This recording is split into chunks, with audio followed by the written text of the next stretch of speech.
ആലപ്പുഴയിൽ പാലം തകർന്ന് 2 പേർ മരിച്ചപ്പോ അത് കരാറ് കമ്പനിയുടെ കുഴപ്പമെന്ന് പറഞ്ഞു. കൊയിലാണ്ടിയിൽ പാലം തകർന്നപ്പോ റിപ്പോർട്ട് തേടിയിട്ടുണ്ട് എന്ന് പറഞ്ഞു. പാലം തകർന്നതിന്റെ പേരിൽ ഏതെങ്കിലും മന്ത്രിയെ ജയിലടക്കാൻ തീരുമാനിച്ചിരുന്നുവെങ്കിൽ PA മുഹമ്മദ് റിയാസിന് പുറത്തിറങ്ങാൻ നേരമില്ലാത്ത രീതിയിലാണ് ഈ നാട്ടിൽ പാലം തകർന്നുകൊണ്ടിരിക്കുന്നത്. നിങ്ങൾ കേസെടുക്കണം എന്നൊന്നും പറയുന്നില്ല, നിങ്ങളത് ചെയ്യില്ല എന്നറിയാം. പക്ഷെ എറണാകുളത്തെ വീട്ടിൽ വിശ്രമിക്കുന്ന ഇബ്രാഹിം കുഞ്ഞ് എന്ന് പറയുന്ന ഒരു മുൻ മന്ത്രിയുണ്ട്. അദ്ദേഹത്തിന്റെ കാല് പിടിച്ച് മാപ്പ് പറയാൻ പ്രിയപ്പെട്ട റിയാസെ നീ തയ്യാറാകണം, നിന്റെ മന്ത്രിസഭ തയ്യാറാകണം എന്നാണ് ഞങ്ങൾക്ക് ആവശ്യപ്പെടാനുള്ളത്. പാലങ്ങൾ തകർന്നു തരിപ്പണമായിക്കൊണ്ടിരിക്കുന്ന, റോഡുകൾ തകർന്നു കിടക്കുന്ന, സർവ്വ മേഖലയും തകർന്നു തരിപ്പണമായ ഒരു സർക്കാരല്ലേ ഈ നാട് ഭരിച്ചുകൊണ്ടിരിക്കുന്നത്. ഈ സർക്കാരിന് ആരെങ്കിലും അനുകൂലമായി വോട്ട് ചെയ്യോ? എന്നിട്ട് ലീഗിനെതിരെ ആക്ഷേപം ഉന്നയിക്കുക, ലീഗിനെതിരെ ആരോപണം ഉന്നയിക്കുക. വയനാട്ടിൽ ലീഗ് വീടുണ്ടാക്കാൻ കഴിയില്ല. എന്തായിരുന്നു ആക്ഷേപം? ലീഗ് വാങ്ങിയ ഭൂമി തോട്ടഭൂമിയാണ്, അവിടെ വീട് പണി നടക്കാൻ പോകുന്നില്ല. ഞങ്ങളെ എതിർത്തവരോടും ഞങ്ങളെ വിമർശിച്ചവരോടും ഒക്കെ ഞങ്ങൾ പറയട്ടെ, 1-ാം തീയതി മുസ്ലിം ലീഗ് വാങ്ങിയ സ്ഥലത്ത് 105 വീടുകളുടെ നിർമ്മാണം ആരംഭിക്കാൻ വേണ്ടി പോവുകയാണ്. നിങ്ങൾ കണ്ണു തുറന്ന് കണ്ടോ? ഇതിന്റെ കൊട്ടേഷൻ മുഴുവൻ എടുത്ത ആരാന്നറിയോ? ലീഗ് പുറത്താക്കിയ, മുസ്ലിം ലീഗ് പുറത്താക്കിയ KT ജലീൽ. ആദ്യം പറഞ്ഞത് ഡൽഹിയിൽ ലീഗ് ഉണ്ടാക്കുന്ന ആസ്ഥാന മന്ദിരം അതൊരു തട്ടുപൊളിപ്പൻ കേന്ദ്രമാണ്, അത് ഇടിഞ്ഞു പൊളിഞ്ഞ് വീഴാറായ കെട്ടിടമാണ്, അതുകൊണ്ട് സ്വന്തം സ്ഥലം വാങ്ങി അവിടെ ബിൽഡിംഗ് ഉണ്ടാക്കുകയാണ് ലീഗ് ചെയ്യേണ്ടത്. ലീഗിന് ഉപദേശം നൽകുക എന്നിട്ട് പറയാതെ റിയൽ എസ്റ്റേറ്റ് താല്പര്യമാണ്. ആരൊക്കെ ആ കെട്ടിടം വാങ്ങിയത്? മുസ്ലിം ലീഗിന്റെ നേതാക്കന്മാർ, കുഞ്ഞാലിക്കുട്ടി സാഹിബും ബഷീർ സാഹിബും വഹാബ് സാഹിബും അടക്കമുള്ള മുസ്ലിം ലീഗിന്റെ തലമുതിർന്ന നേതാക്കന്മാർ. അവരെയാണ് റിയൽ എസ്റ്റേറ്റ് ഏജന്റാക്കി ഇയാൾ ചിത്രീകരിച്ചത്. കഴിഞ്ഞ ദിവസം അതിന്റെ ഉദ്ഘാടനം നമ്മളൊക്കെ കണ്ടു. ഓരോ ലീഗ് പ്രവർത്തകനും അഭിമാനത്തോടെ തല ഉയർത്തിപ്പിടിക്കാൻ കഴിയുന്ന അതിമനോഹരമായ ഒരു ആസ്ഥാന മന്ദിരമാണ് ഡൽഹിയിൽ ഉദ്ഘാടനം കഴിഞ്ഞത്. വയനാട്ടിൽ സ്ഥലം വാങ്ങിയപ്പോ ഉടനെ ഇദ്ദേഹം വന്നിട്ട് അത് വഹാബ് സാഹിബിനെ ഏൽപ്പിക്കേണ്ടതായിരുന്നു, അത് PK ബഷീറിനെയും PK ഫിറോസിനെയൊക്കെയാണ് ഏൽപ്പിക്കേണ്ടത്. വഹാബ് സാഹിബ് വാങ്ങിയ ഡൽഹിയിലെ ആസ്ഥാന മന്ദിരം, അതിന് പരാതി. PK ബഷീർ സാഹിബ് കൺവീനറായ മുസ്ലിം ലീഗിന്റെ നേതൃത്വം വാങ്ങിയ വയനാട്ടിലെ ഭൂമി, അതിന് പരാതി. അത് തോട്ടഭൂമിയാണ്, കച്ചവട താല്പര്യമാണ്, അവിടെ വീടുണ്ടാക്കാൻ കഴിയില്ല. നിങ്ങൾ സമയം വൈകിപ്പിച്ചു, ഞങ്ങൾക്കറിയാം. ആ പാവങ്ങൾക്ക് ലീഗ് വീടുണ്ടാക്കി കൊടുക്കാൻ വേണ്ടി തീരുമാനിച്ചപ്പോ ആ വീട് നിർമ്മാണം അടക്കം മുടക്കാൻ വേണ്ടി തീരുമാനിച്ചവരാണ് ജലീലും കൂട്ടരും. അവിടെ ദുരന്തം ഉണ്ടായിട്ട് ഒരു കൊല്ലത്തിനിടയിൽ ഒരു ദിവസം പോലും വയനാട്ടിലേക്ക് അദ്ദേഹം കയറിയിട്ടില്ല. എന്നിട്ട് അവസാനം ഈ ലീഗിന്റെ ഈ പണി മുടക്കാൻ, ഈ പാവങ്ങൾക്ക് വീട് വെച്ച് കൊടുക്കുന്നത് മുടക്കാൻ വേണ്ടി അദ്ദേഹം വയനാട്ടിലേക്ക് കയറി പത്രസമ്മേളനം നടത്തി. ഒരു മാധ്യമ സ്ഥാപനം കൊടുത്തില്ല വാർത്ത. കൈരളി അടക്കം ലൈവായിട്ട് 1 മിനിറ്റ് കൊടുത്ത് കട്ടാക്കി കളഞ്ഞു. കൈരളിക്ക് പോലും വേണ്ടാത്ത ഒരു വ്യക്തിയായി അദ്ദേഹം മാറിയെങ്കിൽ അദ്ദേഹം ആലോചിക്കട്ടെ. എന്നിട്ട് ഇപ്പൊ എന്റെ വീട് അളക്കാൻ നടക്കുക.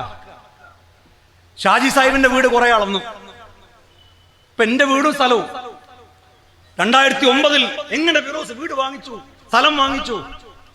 ഞാൻ കോഴിക്കോട് ലോ കോളേജിൽ പഠിക്കുക. അന്ന് ലോ കോളേജിൽ പഠിക്കുന്ന സമയത്ത് 10 സെന്റ് സ്ഥലം വാങ്ങാൻ കഴിഞ്ഞിട്ടുണ്ടെങ്കിൽ നിങ്ങളുടെ ഇടതും വലതുമാകത്തുള്ള ആളുകളില്ലേ രാഷ്ട്രീയം തൊഴിലാക്കിയവർ, ആ രാഷ്ട്രീയം തൊഴിലാക്കിയവരെ പോലെ അല്ല ഞങ്ങൾ, രാഷ്ട്രീയം തൊഴിലാക്കിയവരല്ല എന്ന് നിങ്ങൾ മനസ്സിലാക്കിക്കോ.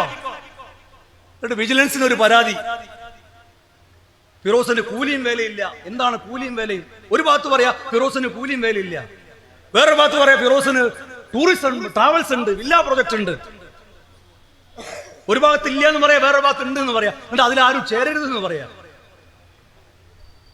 ഏഷ്യാനെറ്റിൽ ഞാൻ PK ബഷീർ വിളിച്ച വാക്ക്, നിയമസഭയിൽ വിളിച്ച വാക്കൊന്നും ഞാൻ പറയുന്നില്ല. പക്ഷേ ഏഷ്യാനെറ്റിലെ വിനു വിളിച്ച വാക്കുണ്ടല്ലോ, അൽപ്പൻ. ആ അൽപ്പൻ എന്ന പദം കേരളത്തിൽ ആർക്കെങ്കിലും യോജിക്കാൻ കഴിയുന്നത് ഏതെങ്കിലും വ്യക്തിക്കുണ്ടെങ്കിൽ അത് അദ്ദേഹമാണെന്ന് വീണ്ടും വീണ്ടും തെളിച്ചുകൊണ്ടിരിക്കുക. നിങ്ങൾ വിജിലൻസിൽ പരാതി കൊടുത്തു, നിങ്ങൾ അതിനു മുമ്പ് എവിടെല്ലാം പരാതി കൊടുത്തു?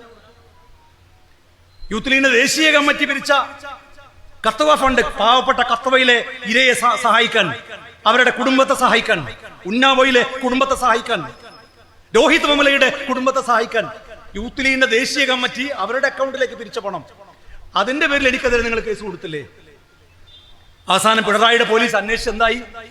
പിണറായിയുടെ പോലീസ് കോടതിയിൽ റിപ്പോർട്ട് കൊടുത്തു, ഇത് രാഷ്ട്രീയ പ്രേരിതമായ ആരോപണമാണ്, ഇത് ചവറ്റുകൊട്ടയിലേക്ക് വലിച്ചെറിയേണ്ട കേസാണെന്ന് പിണറായിയുടെ പോലീസ് കോടതിയിൽ റിപ്പോർട്ട് കൊടുത്തു.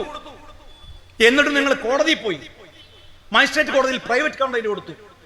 ആ പ്രൈവറ്റ് കംപ്ലൈന്റ് ഹൈക്കോടതി എടുത്ത് തോട്ടിലെറിഞ്ഞു.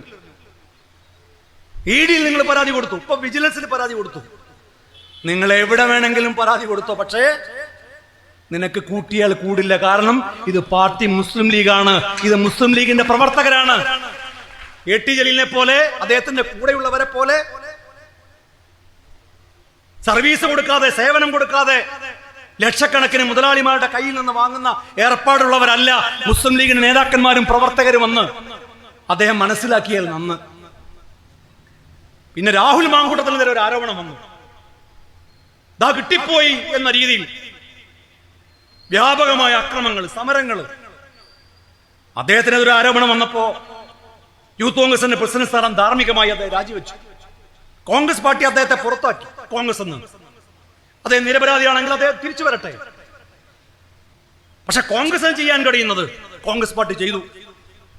CPM എന്താ ചെയ്തത്? ഇവിടെ സ്വാഗത പ്രസംഗത്തിൽ പറഞ്ഞില്ലേ, ഇതുപോലെ ഒരു മാതൃകാപരമായ ഒരു നടപടി നിങ്ങളുടെ ഭാഗത്ത് ഉണ്ടായിട്ടുണ്ടോ? എന്നിട്ട് ഷാഫിക്കെതിരെ സമരം. മേപ്പയ്യൂര് ഷാഫിയെ തടയുക, റോഡിലിറങ്ങാൻ സമ്മതിക്കില്ല, തെറി വിളിക്കുക. വീട്ടിൽ CPMകാർ പരസ്പരം വിളിക്കുന്ന തെറിപ്രയോഗങ്ങൾ ഷാഫിയെ വിളിക്കുക. ഷാഫി കാർന്നിറങ്ങി ഒരു നിപ്പം നിന്നു. അതിൽ കുട്ടികൾക്ക് ഒരുപാട് പാടുണ്ട്. എന്താ കാര്യം എന്നറിയോ? നമ്മൾ റോട്ടിലിറങ്ങുമ്പോൾ ഈ പിണറായിയുടെ കാലത്ത് റോട്ടിൽ മുഴുവൻ തെരുവ് പട്ടികളാണ്. കുട്ടികളെ തെരുവ് പട്ടികൾ നമ്മളെ ചിലപ്പോ ഓടിക്കും, നമ്മളെ നേരെ ആക്രമിക്കാൻ വരും, കടിക്കാൻ വരും.